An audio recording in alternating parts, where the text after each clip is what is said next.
Hi, this is David Rizzo with Rogers Gardens, and today we're going to go over the monthly checklist for June. So today I'm going to give you an overview of what you're doing for June. So what I'm planting, what I'm growing for June. So now that we're really going into June, our weather's going to start warming up. So for the vegetables for this month, I'm still doing eggplant. Now it's getting hotter, so this is siskiyou. Japanese eggplant's really good. The peppers, keep on planting the peppers. This is a good jalapeno called Emerald Wave, one of my favorites, really heavy producer. Now that we're going more into June, watermelons, you can start planting watermelons. If you're near the coast, you might have to wait a little bit, but watermelons right now. I'm doing the Persian cucumbers right now that are really good. I love tomatillos, so I'm doing a lot of tomatillos right now, so that's good for the garden. This is Toma Verde, which is a smaller tomatillo, which is good. One of my favorites, Sun Gold Cherry. You can still do all your tomatoes. Everybody thinks it's too late. You can still do them. You're not too late. The green zucchini, the gold zucchini, and if we're out of something, I'll do them from seeds. I'll do them from seeds, and I'll talk more about that in a little bit. So with the vegetables, get them in right now. Pumpkins. June is a month for pumpkins. So you could do the little pumpkins, the Howden pumpkins, whatever you like using. If you're doing more of like the later pumpkins, plant them now. So anything that takes longer, plant them now. The early pumpkins, like the Jack B. Littles, you can do at the end of the month. Okay, so with June, the herbs I'm planting for June, and now is the time, this is the time of month to plant everything. Don't wait on anything. So I like the African blue basil. This is a really good one. This is less of a culinary basil, but I plant it for the bees, and it's a perennial basil. So plant it to bring the bees in, helps with the pollinators. So even the, I love the Thai basil. Love the Thai basil.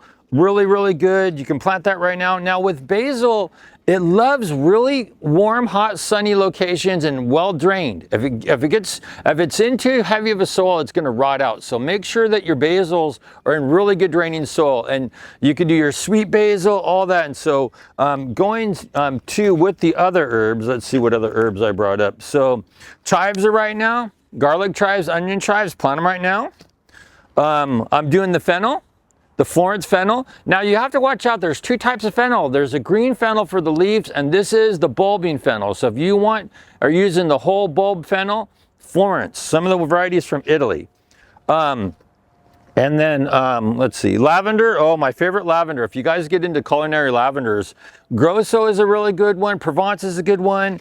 You could do the sages. I don't know what I did with the sages, but you can do the sages right now, all of the officinalis and all of them. Now this is a new herb that I haven't had a chance to use yet. It's called popolo. Popolo is a very new herb, so that's a new one. I got to do a little bit more research on it and to see what it does. And two other herbs that I get a lot of questions about. So when you get into dill and cilantro, plant them right now, but you know, they're really sort of short-lived, where the other herbs like the rosemaries and the Spice Islands and all these other varieties, they don't last long, or they last longer, I mean, take that back, where cilantro and dill really finish out really quick. So keep trimming them and replant them. If they start to bolt on you, take them and replant them or plant more seeds. So fern leaf and cilantro, even cilantro, don't be afraid to cut it all the way back, and that keeps it growing. But when we get hotter, they're going to bolt and finish quicker. So that's one thing, is these two, just keep planting them or do more seeds and keep that succession planting going. Now I'm going to talk a little bit about one of my favorite subjects. I love perennials. So this time of year, when you're always going into like out of April into May and even into June, where we're at right now, the perennials are great. You're going to find the most variety of perennials right now. So some of my favorite perennials that I really love I love the butterfly bushes, buddleias. So buddleias are really good. They'll get about 3 to 4 feet tall, like a lot of sun. Good for the butterflies. So buddleias, butterfly bushes. I love the salvias. So this is more of a culinary salvia, or more of a native salvia called white sage, Salvia apianus. They can get big, but I love this variety. One of my really new favorites that I really love is amethyst lips. And so this is a purple white variety of the salvia hot lips. These are so great. These are great for the hummingbirds. Anything that has that longer tubular flower, the hummingbirds go crazy for. So I love this for the hummingbirds. All the salvias you can do right now. And I don't think I brought, oh, here's another one too. Salvia leucantha. This is another good one for the hummingbirds. And so love that. Moving on to more perennials. I love the cupheas. This is a really good one for hummingbirds. The hummingbirds love this plant. So cupheas are really good. And then you get into, oh, there's more salvias over here, like the Wendy's Wish and this is Roman's Red. If you guys like a really compact sage that's more for hummingbirds, it's sort of like a really, like a sort of a purpley red. Oh, this Roman Red is a good one. And salvias go really quick, so you don't need to really start with large plants. And so moving on with more perennials, I love heliotrope. This is more for the shade, but I love heliotrope. The yarrows are really good. I love the yarrows. This is a good one for the butterflies. So if you're bringing in food, this is called moonshine. One of my favorite achilles are yarrows. Love that plant. Some of the little ground cover perennials I like the Mexican zinnia. This is a great one. This is a really good one by proven winner. So Mexican zinnias I like. And then you get into the verbena. Oh, the verbena is really good. Now, verbena loves a lot of heat. This is a summer plant we're just starting to get. This is Vanessa bicolor indigo. That's a good variety. So verbenas are great. And then you got more chocolate cosmos, another good one. Pentas. Pentas are so long blooming. I love pentas. They'll slow down in the wintertime, but they're great. I really do like this variety of biddens. This is called Spicy Electric. And oh, these are so neat. Now, these are a good one for the butterflies. So another good pollinator plant. What else have we got? Oh, you can't forget the milkweed. So this is your milkweed. So this is the main one they use for the monarchs for their larvae. So this is what the larvae feeds on. So this is Asclepias fascicularis. So if they get the yellow gold aphids on them, just wipe them off. Don't spray anything because the monarchs are going to start showing up as we get hotter. So one of the really good food crops for the monarch. And so other favorite, I love Gara. Look at here. This is another one of my favorites, Gara. Gara is a perennial that will get 2 to 3 feet tall, and this will bloom all summer long. Comes in a pink, comes in a white, but man, the butterflies love this. So if you're doing like a butterfly garden, you got to do Gara. And then my other favorite, I love lavenders. And look at these lavenders. They smell so good. This is an English variety, and oh man, the Augustifolia lavenders, oh, it smells so good. So this is Munstead. Munstead is a dwarf variety of English lavender, so it's not going to get as big, maybe 2 feet by 2 to 3 feet wide. But the main thing with lavenders when you're growing them, full sun. As they really get growing, don't water them that much. Water them once a week, and if the soil doesn't drain good, put them in cactus mix. So this is a nice little English lavender, Munstead.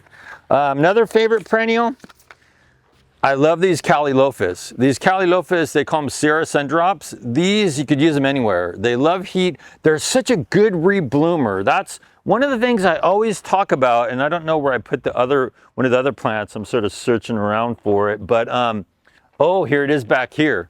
So these two plants. Roseanne geranium is a really good English geranium. We finally got them in, so come in and grab them. Great ground cover under the roses. Good for landscapes. These will take a little bit more heat. These like a little bit more water and a little bit more water needy, where these just moderate into a cactus garden. So these two are good. So and then there's other varieties of, there's more lavenders. So there's a whole bunch of perennials. So if you come in, now is the best time to start looking at all the perennial flowers. Like look at these gomphrenias. We're finally getting these tall gomphrenias in. This is called Truphilia pink. Oh, these will bloom all summer long, and people actually use them for cut flowers too. So that's like everything for the perennials. Now we're going to talk about the seeds I'm going to be planting in June. So now that we're really starting to get closer into summer and we're getting warm, I start doing a lot of my seeds. And I know I always talk more about the veggie seeds, but you can do a lot of the seeds right now because it's warmer. So the first seeds I'm going to talk about, I always block them in blocks. So the cucumbers. And so the cucumbers I love planting right now from seed. This is called Chelsea. It's an English cucumber. This is a really good cucumber. This actually is a good climbing cucumber. So you need to trellis with this one, but these are really good, long, and they're not so bitter, but the flavor on these Chelseas are really, really good. So I like these Chelseas. And then other cucumbers, I like the little Persian cucumbers, like the mini munchers. This is a good one. Now these don't get as tall, so these will only climb about 3 to 4 feet. You don't really have to trellis them. You can just plant them below your tomato plants and just let them sprawl around on the ground. But the main thing with cucumbers too to remember is they want a lot of water, so more water the better. They're not too bad on the feeding. Armenian cucumbers, that's a really good one. I'll plant those. I vine them more. You could do Japanese cucumbers. You could do a whole bunch of them. So cucumbers, plant the seeds right now. They're good to do. Beans, I didn't bring up too many varieties of beans, but I always sort of talk about my favorites. And so I love this one called Emery. So Emery is a French pole bean. And so you could use an old tomato cage or any cage, but they like to climb. So they'll get about 6 to 8 feet tall. And now's the time. Direct sow them in the ground, direct sow them in a pot. Good. I like the bush beans too. This is another little French fillet bean that I like called nickel. Nickels are good to plant on the edge of a raised bed or anywhere where you're going to do it as the front planting of your garden, because these don't get that tall, maybe 12 to 15, maybe 20 inches. So they sort of really are more bushes, but the bushes can produce a lot if you don't have a lot of room to do a trellis, where like the bush beans. And there's other varieties too. There's Provider, and there's some really good French yellow wax beans, and there's Romano. So there's a ton of different types of beans, but now's the time to plant them as we go more into June. So that's for the beans. Zucchinis. So if you can't find zucchinis, seeds of zucchinis. So Black Beauty I do a lot. It's a regular zucchini, so it's a bush. So I do Black Beauty. With the zucchinis, I like the butternut squash. You can do the spaghetti squash. That's good right now. The little French 8-ball zucchinis, the round ones are good to do right now. So the main thing with zucchinis is they like really hot, sunny locations, and they don't like as much water on the leaf. If you start to get any mildew on the leaf, then you can use like an organic sulfur, like a Rose 3-in-1 or something like that. So watch them for the mildew a little bit on the coast. So that's zucchini. Corn, we're going into corn. You know, corn's really good right now. This is my favorite corn for most small gardens because it's called Early Casino. And Early Casino is a really fast corn, and it's about 70 days. But the one thing I like about this corn that people don't talk about that much is this will produce 2 ears per stalk.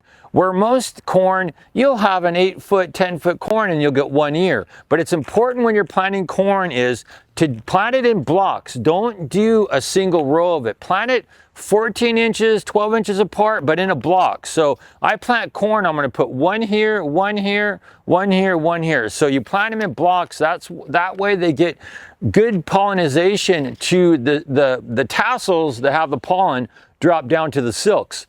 You want them to have good pollination so you get full ears of corn. So very important for corn. What else do we have? I love to do seeds of basil, like Emerald Towers, Evergreen Emerald Towers. That's a really good one. Good flavor, sweet basil. Like the Italian Genovese, that's a really good type of sweet basil. I still do cilantro from seeds. Sometimes if they start bolting on me, I'll find an area that's partial sun and really good. I like to do, it's tough to do, but I still do it. This is Astro arugula. Even though I know it's gonna bolt, I put it in the shade of my apple tree and usually it doesn't bolt as quick. And dill, tetra dill, fernleaf dill. if you like using any of these herbs, every 3 weeks, put a little bit of seeds in, and then you'll get them going over a longer period of time. And so that's with those. And another topic is you really want to get your root crops in now before it gets too hot. So I will do another round of carrots, like the Carnival blend is good. I'll do the little carrots like the Tender Sweet. I don't do the really long carrots, but I do like these red cord chutneys. These are good, but you want to get these root crops in before we get too hot, because when it gets really hot into later in this month or July, they're not going to germinate good. So it's a good time to do another crop of beets, radishes, and carrots. Other favorite variety of beet, I love the Italian heirloom called Chioggia. Chioggias, I sometimes call them the candy stripe. This is a good one. There's other beet varieties too, like Early Wonder is more of a juicy one. The gold beets are really good, but don't let it get too big. Harvest beets smaller so they're more tender and juicier. Guys, see some people let them get like 2-3 pounds and then you can't even cut through them. They're hard as a rock, so that's important. And when you get into radishes, remember, the little red radishes are usually pretty spicy, but if you like sweeter, go French breakfast, go Easter egg radishes. So do those, and that's with the root crops. You want to do them now. I didn't bring a lot of them up, but I do sunflowers. I always do sunflowers from seeds because sunflowers grow so quick. This is the teddy bear type. These will get about 6 feet tall. They're more of an ornamental. This is another little dwarf called Sunspot, little dwarf. Great for containers, but I love to start the seeds directly where I'm planting them. If you want to do your own sunflower seeds, do like the gray stripe and mammoth, and there's a whole bunch of them, but they only produce 1 head per plant. So if you want to feed the birds, they're good to do. And then I still do some tomatoes from seeds. The Sun Gold cherries. The Sun Gold cherries are so fast. These will actually fruit in like 60 days. And so they're so fast, but this is one of my favorite cherries. But you can still do other varieties, but if you're doing seeds on the tomatoes, you got to do the early varieties. It's too late to do the heirlooms, but you can do the early varieties right now. So that's pretty much for seeds. And so, yeah, but don't wait. Plant a lot of your seeds now. So now we're going to talk about fertilizers. And fertilizers, I don't know, it's sort of a trippy subject because everybody has so many different opinions. The main thing with fertilizing is, as the plants really start putting a lot of growth on, they will need some food to sort of support that growth, and especially with flowers and with fruiting vegetables and all that. But the thing is, the main thing I always tell people, it's consistency. So that's really important. So with fertilizing, I always will do mostly like a spring, a summer, and a fall. But then it depends on what it is. Like, so with tomatoes and with vegetables, I love the BioLife. I love the BioLife. And the main thing I really like about this fertilizer is it has mycorrhizae in it. Mycorrhizae is a beneficial fungus, and that's so good to get things broken down and active. So it really helps the fertilizers work better. So this is a 5-4-2. So your 5% nitrogen, that helps out your growth. 4% is your phosphorus. That really promotes flowers, and it helps out with roots and fruiting. And then 2% is your potassium or your potash. That helps out with stress. So the plants are going through water stress or heat stress, that helps. So very balanced, but I love this one for any of the vegetables, and I could use it on fruit trees. I can use it on anything. Everybody asks me, oh, that's too low on phosphorus. If you got 4 to 6% phosphorus, that's more than enough for your fruiting plants. But people have a tendency to want more, but you have to understand, in an organic form, this is very available. If you get some of the synthetic forms that are 20, 30, 40% phosphorus, there might only be 4 or 5% available. So that's important. Fruit trees, with the stone fruit. So like the peaches, the plums, the nectarines, the apples, you do a spring, a summer, and a fall. So I'll feed them usually about February, March, or about June or July, and then again in like September, October. This is a good one, but this is more of a stone fruit. Biggest difference is stone fruits don't need as many minerals. Citrus need more minerals and more like the zincs and the irons, but apples, peach, plum, apricots, nectarines, persimmons, yep, and this is a 624. So again, as long as it has some phosphorus, it doesn't have to be super high. This is a good one for all your fruit trees. Roses and flowers. You could use this on anything. This is your rose fertilizer, but people think it's just rose fertilizer. No, I could use it on anything. I could use it on roses, I could use it on anything. And it tends to run a little acidic, so I could even use it on azaleas and gardenias. But the main thing about it is this will work for anything. And the main thing too, when you're putting this down, I usually grab a handful or two and I work it around the plant really good and I water good afterward. And this is a 484. Any flowers, every flower, perennial, annual. I like to mix it in before I plant too if I'm doing annuals. So that's for all your flowers. Now, this is mainly for citrus and avocados, and it says it right on there for avocados too. The biggest difference between this and the fruit tree is this has your nitrogen at 6, phosphorus 3, 3% potassium, but this has iron, zinc, magnesium in it. So a lot of your citrus, they like more of your minerals. So use your minerals. And then there's even a few other fertilizers that we carry by Down to Earth. You can come in and talk to more about them. If you have like trees and evergreens, then I just do like the starter fertilizer or the all-purpose and stuff like that.